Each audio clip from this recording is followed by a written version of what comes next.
السلام علیکم ورحمۃ اللہ وبرکاتہ۔ الحمدللہ وکفا والصلاة والسلام علی من لا نبی بعد، فاعوذ باللہ من الشیطان الرجیم، بسم اللہ الرحمن الرحیم۔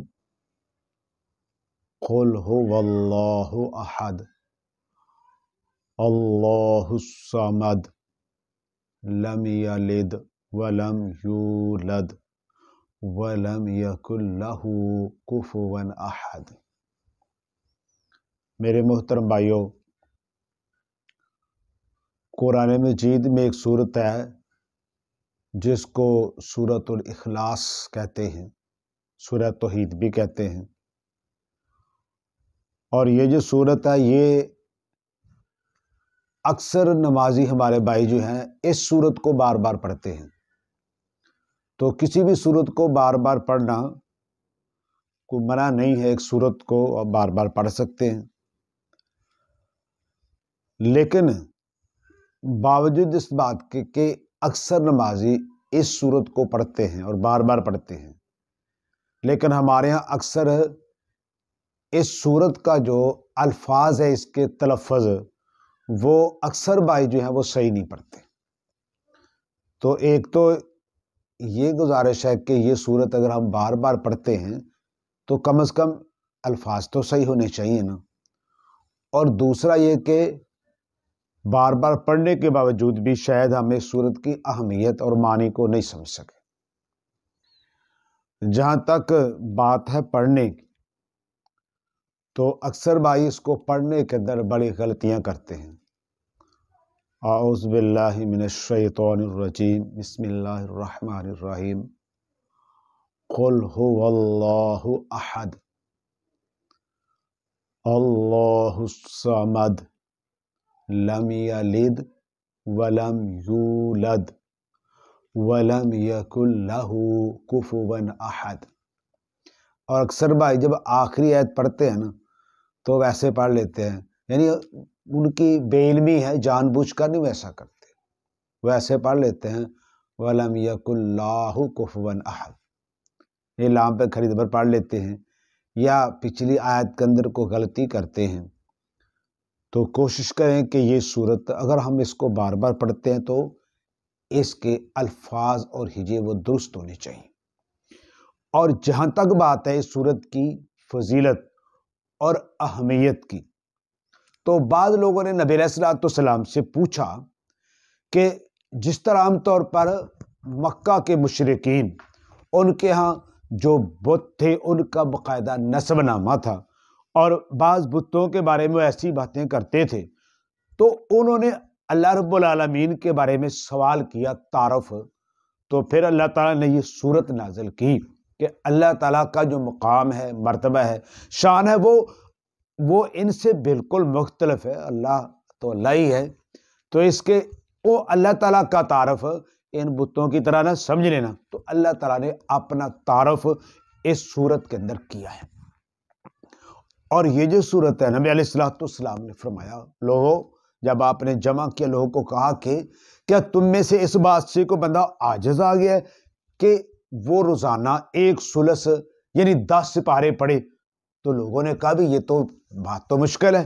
آپ نے کہا تم یہ پڑھ لیا کرو سورۃ الاخلاص ایک بار، انہا لا تعدل ثلث القرآن، یہ 1/3 قرآن مجید کے برابر ہے، فضائل کے بھی اعتبار سے، ثواب کے اعتبار سے، اجر کے مقام سے، ہر اجر کے یعنی ہر لحاظ سے یہ ثلث القرآن کے برابر ہے۔ لا تعدل یعنی برابری کرتی ہے، ثواب، اجر، مضامین، ہر لحاظ سے۔ تو اس لیے فرمایا اس سے مراد ہے کہ سورۃ الاخلاص پڑھا کرو۔ نبی علیہ الصلوۃ والسلام نے ایک شخص کو امیر بنا کے بھیجا، جب وہ گیا اپنے لشکر کو لے کے، تو وہ جب بھی کوئی سورت پڑھتا آخر میں سورہ اخلاص پڑھتا، جب بھی سورت پڑھتا آخر میں سورہ اخلاص پڑھ لیتا۔ جب واپسی پر لوگوں نے نبی علیہ الصلوۃ والسلام سے کہا تو آپ نے وجہ پوچھی، اس نے کہا جی اس میں رحمان کی صفت ہے اس لیے میں بار بار پڑھتا ہوں۔ آپ نے کہا ٹھیک ہے، اس کو کہہ دے اللہ رب العالمین بھی تجھ سے محبت کرتے ہیں۔ اور ایک اور امامت کرنے والا آدمی تھا، اس کے بارے میں جب وہ سورت شروع کرتا کوئی بھی پہلے سورہ اخلاص پڑھتا، ہر رکعت میں جہری میں سورہ اخلاص پڑھتا، پھر کوئی سورت پڑھتا۔ جب اس کی بات نبی علیہ الصلوۃ والسلام سے کی گئی تو آپ نے وجہ پوچھی، اس نے کہا مجھے اس سورت سے محبت ہے۔ آپ نے کہا حبک ایہا ادخلک اللہ الجنہ، یہ تیری اس سے محبت ہے نا سورت سے، اللہ اس کی وجہ سے تجھے جنت کے اندر داخل کر دے گا۔ بھائیو اس میں کوئی شک نہیں کہ یہ سورت جو ہے ایک اس کا مقام ہے، اس کا ایک مرتبہ ہے، اس کی ایک شان ہے، لیکن اس کو ہم نے صحیح الفاظ کے ساتھ پڑھنا ہے اور اس کے معانی کو سمجھنا ہے۔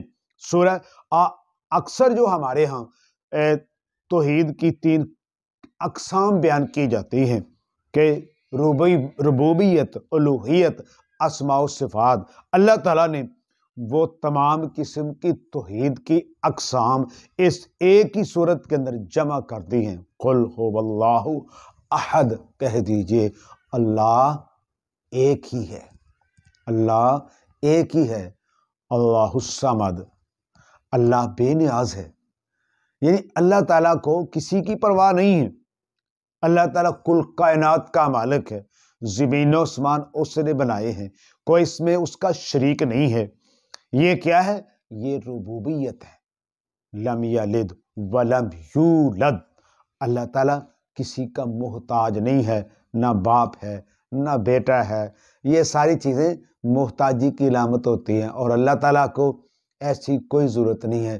وہ ساری کائنات کا خالق ہے، مالک ہے، سب کا مشکل کشا ہے، سب کا حاجت روا ہے۔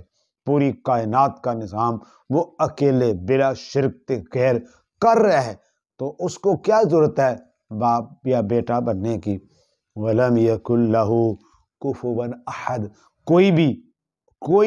کوئی ایک بھی اس کی برابری کرنے والا نہیں ہے کسی بھی لحاظ سے، وہ ہر لحاظ سے بے مثال ہے۔ لیسا کمثلہ شیء وہو السمیع العلیم، کوئی اس کی مثل نہیں ہے، کوئی اس کی مثال نہیں ہے، کوئی اس کی برابری کرنے والا نہیں ہے۔ وہ ہر لحاظ سے اکیلا ہے، یکتا ہے، اپنی ذات کے اندر، صفات کے اندر، افعال کے اندر، اپنے کاموں کے اندر، اپنے اختیارات کے اندر، اپنی قوت کے اندر، اپنے علم کے اندر، اپنے دیکھنے کے اندر، اپنی قدرت کے اندر، اپنی طاقت کے اندر، ہر لحاظ سے وہ اکیلا ہے، اس کی کوئی برابری کرنے والا نہیں ہے۔ دنیا کے جو معبودان باطلہ ہیں ان کی کیا مجال کہ اس کی برابری کر سکے؟ وہ ساری دنیا کا، آخرت کا، وہ پہاڑوں کا، صحراؤں کا، دریاؤں کا کوئی جگہ خالی نہیں جو اس کی حکومت وہاں نہ ہو۔ وہ ہمیشہ سے ہے، ہمیشہ رہے گا۔ اس کے علم کی کوئی حد نہیں، قدرت کی کوئی حد نہیں، اختیار کی کوئی حد نہیں، باقی سب اس کے محتاج ہیں، اس کا دیا ہوا کھاتے ہیں، اس سے مانگنے والے ہیں۔ اس کی قدرت کے آگے کوئی مجال نہیں، کوئی بات کر سکے، گفتگو کر سکے۔ وہ کون ہے؟ وہ اللہ احکم الحاکمین ہے۔ اس کا تعارف اس ذات کا اس صورت کے اندر ہے، اس لیے اس صورت کو پڑھنے میں الفاظ ہجے یہ درست کر کے پڑھنے چاہیے، اور اس کے معنی کو بھی ذہن کے اندر رکھنا چاہیے کہ یہ 1/3 قرآن مجید کے برابر ہے۔ اس کی وجہ کیا ہے؟ اس کی وجہ کہ اس کے اندر جو کچھ بیان ہوئے ہے وہ دین کا، اسلام کا خلاصہ ہے، اللہ تعالیٰ کا مکمل تعارف ہے۔ یا یہ سمجھ لے کہ جو کچھ عقائد کے بارے میں اگر ہم آیات ساری اکٹھی کر لیں تو وہ تقریباً 10 سپارے کے برابر بنتی ہیں، اور جو 10 سپاروں کے اندر وہ بیان ہوئے ہے اس کا خلاصہ اس صورت کے اندر بیان کر دیا گیا ہے۔ اس صورت کو بھائیو سورۃ الاخلاص اس لیے کہتے ہیں۔ اخلاص کا مطلب ہوتا ہے خالص چیز جو ہر قسم کی ملاوٹ سے پاک ہو۔ جس طرح ہم لوگ مکھن نکالتے ہیں اور مکھن کو ہر قسم کی لسی سے، چھاچھ سے اور ہر قسم کی چیز سے پاک صاف کر کے، اور مکھن کے اندر کوئی شاید شامل نہیں کرتے، پھر اس کے گھی تیار کرتے ہیں، پھر مکھن سے آگے گھی تیار کرتے ہوئے تھوڑی بہت جو لسی ہوتی ہے وہ بھی نکل جاتی ہے، اور آخر میں کیا بنتا ہے؟ آخر میں دیسی گھی بنتا ہے کہ جناب اس کو ہر چیز سے پاک اور صاف کر دیا گیا.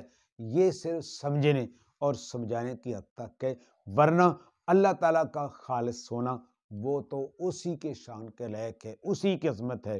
آئیے اس صورت کو سمجھیں اور اس کے ہجے کو، اس کے معنی کو، الفاظ کو، تاکہ ہمیں پتہ چلے کہ جو صورت ہمارے یہاں سب سے زیادہ پڑھی جاتی ہے، جس کی دہرائی بار بار سب سے زیادہ کی جاتی ہے، اور اگر میں یہ کہہ دوں سورہ فاتحہ کے بعد سب سے زیادہ اگر کوئی صورت پڑھی جاتی ہے سورہ اخلاص ہے. آئیے اس کے الفاظ اور معنی کو سمجھیں. اللہ سمجھنے اور عمل کرنے کی توفیق دے. وما علینا الا البلاغ.